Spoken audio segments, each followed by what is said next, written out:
এমনটা মনে হচ্ছে যে ফেসবুকে এখন কন্টেন্ট মনিটাইজেশনের অফার দিচ্ছে, যেই কারণে ছোট পেজ বা বড় পেজ নাই, সকল পেজের মধ্যেই গণহারে কন্টেন্ট মনিটাইজেশনের সেটআপ চলে আসছে। তো এই ক্ষেত্রে অনেকের প্রশ্ন থাকতে পারে, যদি গণহারেই ফেসবুক কন্টেন্ট মনিটাইজেশনের সেটআপ দেয়, তাহলে আমাদের ফেসবুক পেজে বা প্রোফাইলে কেন এখন পর্যন্ত কন্টেন্ট মনিটাইজেশনের সেটআপ পায়নি? এই ক্ষেত্রে একটা বিষয় বুঝতে হবে, ফেসবুক কিন্তু কার ভিডিওতে বেশি ভিউজ হচ্ছে, কার বেশি ফলোয়ার রয়েছে, সেগুলো কিন্তু দেখে কন্টেন্ট মনিটাইজেশনের সেটআপ দিচ্ছে না। তবে ফেসবুকের যে পেজ বা প্রোফাইলগুলো একদম ফ্রেশ রয়েছে, সেই সমস্ত পেজ বা প্রোফাইলেই কিন্তু এখন ফেসবুকে কন্টেন্ট মনিটাইজেশনের সেটআপ দিচ্ছে। এখন যদি আপনি সেটআপ না পান, পরবর্তীতে এই বিষয়গুলো কিন্তু আরো অনেক কঠোর হয়ে যাবে। তখন কিন্তু আপনি এত সহজে কন্টেন্ট মনিটাইজেশনের সেটআপ পাবেন না, বা ফেসবুক থেকে আপনি এত সহজে মনিটাইজেশনের মাধ্যমে ইনকাম করতে পারবেন না। সো এখনই সুযোগ, এবং এই সুযোগটাকে কাজে লাগানোর জন্য অবশ্যই আপনার ফেসবুক পেজ বা প্রোফাইলের কোন কোন বিষয়গুলো আপনাকে এখনই চেক করতে হবে, যদি প্রবলেম হয় কিভাবে সলভ করতে হবে, সেটাই জানতে পারবেন আজকের এই ভিডিওতে। So let's check it out. প্রথমেই আপনি ফেসবুকের অফিসিয়াল অ্যাপস থেকে আপনার পেজ বা প্রোফাইলটাকে ওপেন করবেন। তারপর এইখান থেকে আপনি দেখতে পারবেন মোর একটা অপশন রয়েছে, সেখানে ট্যাপ করে আপনি জাস্ট এখান থেকে ভিডিওস অপশনের উপর ট্যাপ করবেন। একটু স্ক্রল করলে এখানে 3টা অপশন পাবেন। এইখান থেকে আপনি প্রথমে নিডস রিভিউ এই অপশনটির উপর ট্যাপ করবেন। এখানে আসলে যদি আপনি কোনো ভিডিওর লিস্ট দেখতে পান, তাহলে বুঝতে হবে যে আপনার ওই ভিডিওতে সমস্যা রয়েছে। অনেক সময় দেখা যায় রিলস ভিডিওতে অন্যের মিউজিক ব্যবহার করা হয়ে থাকে, এবং সেটার ফলে কিন্তু ওই রিলস ভিডিওর যে সাউন্ড বা মিউজিকটা কিন্তু মিউট হয়ে থাকে, মানে বন্ধ হয়ে যায়। যদি এখানে দেখা যায়, তাহলে আপনাকে ওই টাইটেলটা দেখে আপনার পেজে গিয়ে ওই ভিডিওটাকে ডিলিট করে দিতে হবে, অথবা যদি ভিডিওটা আপনি রাখতে চান, তাহলে কিন্তু ওই মিউজিকটাকে রিপ্লেস করে অন্য একটা মিউজিক দিতে হবে, যেটাতে কোনো প্রবলেম হবে না। তারপর আপনার প্রোফাইলে ট্যাপ করে আপনি এখান থেকে সেটিংসে ট্যাপ করবেন। দেন এইখান থেকে স্ক্রল করলে আপনি দেখতে পারবেন পেজ সেটআপ নামে একটা অপশন রয়েছে, সেখানে ট্যাপ করবেন। এইখান থেকে প্রথমে পেজ স্ট্যাটাস এই অপশনটিতে ট্যাপ করে আপনার পেজের স্ট্যাটাস আপনি চেক করে নেবেন। এখানে যদি আপনি দেখতে পান যে আপনার পেজের নামের সাথে একটা ব্লু টিক মার্ক রয়েছে বা গ্রিন টিক মার্ক রয়েছে, তাহলে বুঝতে হবে পেজে কোনো সমস্যা নাই। প্রোফাইলেও সেম একইভাবে আপনি দেখে নিতে পারবেন। এখানে রিকমেন্ডেশনস অপশন দেখতে পাচ্ছেন অ্যাক্টিভ রয়েছে।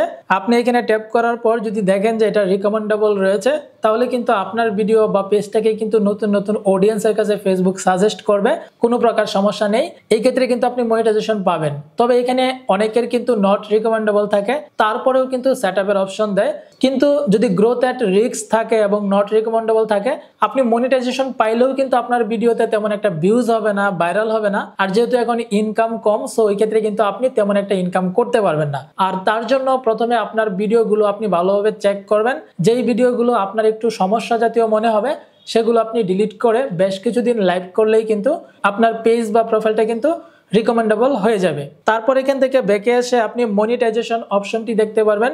দেখতে পাচ্ছেন অ্যাক্টিভ রয়েছে, এবং your page is active and earning. আপনার পেজটা এখন অ্যাক্টিভ এবং আর্নিং করার উপযুক্ত রয়েছে। অনেকের ক্ষেত্রে এখানে কিন্তু নট এলিজিবলও থাকতে পারে। সো এই ক্ষেত্রে কিন্তু মনিটাইজেশন পেতে কোনো সমস্যা হবে না, কারণ যাদের পেজ বা প্রোফাইলটা নতুন তাদেরকে কিন্তু নট এলিজিবল দেখায়। বাট এটা আস্তে আস্তে পুরাতন হলে এবং আপনি যখন রেগুলার কাজ করতে থাকবেন, তখন কিন্তু সেটা আবার অ্যাক্টিভ হবে এবং আর্নিং শুরু হবে। আবার অনেক ক্ষেত্রে দেখা যায় এখানে মনিটাইজেশনের অপশনটিতে লিমিটেড থাকে বা রেস্ট্রিকশন থাকে। তখন আপনাকে বুঝতে হবে যে আপনার কমিউনিটি ভঙ্গ হয়েছে বা কপিরাইট এসেছে এমন কোনো কন্টেন্টের কারণে কিন্তু আপনার মনিটাইজেশনের স্ট্যাটাস লিমিটেড হয়েছে বা রেস্ট্রিক্টেড হয়েছে। ওই ক্ষেত্রে কিন্তু আপনাকে মনিটাইজেশন দিবে না, বা আপনি কিন্তু কন্টেন্ট মনিটাইজেশনের সেটআপ পাবেন না। তারপর আপনি এখান থেকে আপনার প্রোফাইলের উপর ট্যাপ করে নিচের দিকে আসলে দেখতে পারবেন হেল্প এন্ড সাপোর্ট নামে একটা অপশন রয়েছে। এখানে ট্যাপ করার পর আপনি এখান থেকে সাপোর্ট ইনবক্স এখানে ট্যাপ করবেন। এখানে প্রথম অপশনটা রয়েছে রিপোর্টস অ্যাবাউট আদার্স। এই অপশনটিতে ট্যাপ করার পর যদি আপনি দেখেন নো রিপোর্টস, তাহলে আপনার পেজ বা প্রোফাইল ঠিক রয়েছে।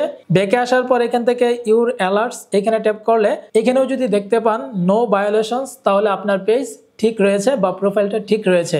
এখানে অনেক সময় দেখা যায় অনেকে পেজ বা প্রোফাইলের নাম চেঞ্জ করে, তখন কিন্তু এখানে বেশ কয়েকটা অ্যালার্ট থাকে। কিন্তু এই অ্যালার্ট গুলো কিন্তু আপনার পেজ বা প্রোফাইলের জন্য কোনো ক্ষতিকর না। কিন্তু আপনার যদি কোনো কপিরাইট জাতীয় ভিডিওর কারণে এখানে কোনো অ্যালার্ট থাকে, অথবা আপনি কমিউনিটি ভঙ্গ করেছেন এমন জাতীয় কোনো যদি অ্যালার্ট থাকে, তাহলে সেগুলোর জন্য কিন্তু আপনার সমস্যা হবে। এই ক্ষেত্রে অনেক সময় দেখা যায় এই জায়গা থেকেও কিন্তু আপনি সেই সমস্ত ভিডিও বা ছবি বা রিলস আপনি ডিলিট করতে পারবেন, অথবা আপনি আপনার পেজে প্রবেশ করে ওইগুলো ডিলিট করে দিতে পারবেন। তো এই বিষয়গুলো আপনি অবশ্যই আপনার পেজ বা প্রোফাইল থেকে চেক করে রাখবেন এবং আপনি নিয়মিত ফেসবুকে কাজ করবেন। আর যদি এই কন্টেন্ট মনিটাইজেশনের সেটআপ পেয়ে যান তাহলে কিন্তু আপনি ফেসবুকে ছবি আপলোড করে, স্টোরি আপলোড করে, রিলস এবং লং ভিডিও আপলোড করে কিন্তু এক কথায় সবকিছুর মাধ্যমেই ফেসবুক থেকে আপনি টাকা ইনকাম করতে পারবেন। সেটাই প্রত্যাশা রেখে আজকের মতো ভিডিও শেষ করছি। দেখা হবে নতুন কোনো ভিডিওতে, নতুন কোনো আপডেট বা ইনফরমেশন নিয়ে। সেই পর্যন্ত সকলে ভালো থাকবেন, সুস্থ থাকবেন।